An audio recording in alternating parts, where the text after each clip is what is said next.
bài mình này trà cream sạch mặn cream men cổ trà cream sạch mặn này cũng này mà múc này không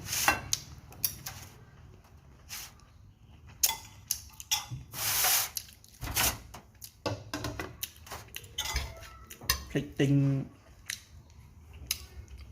mâm không mở nè ở đây đục tập xa tùm màu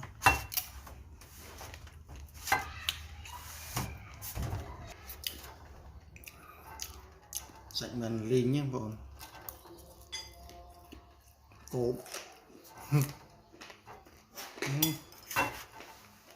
ngon không đó mình chơi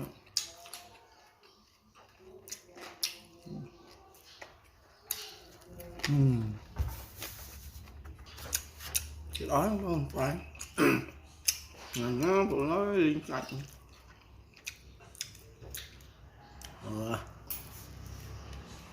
và chuyện nó có nó thay ngàn nga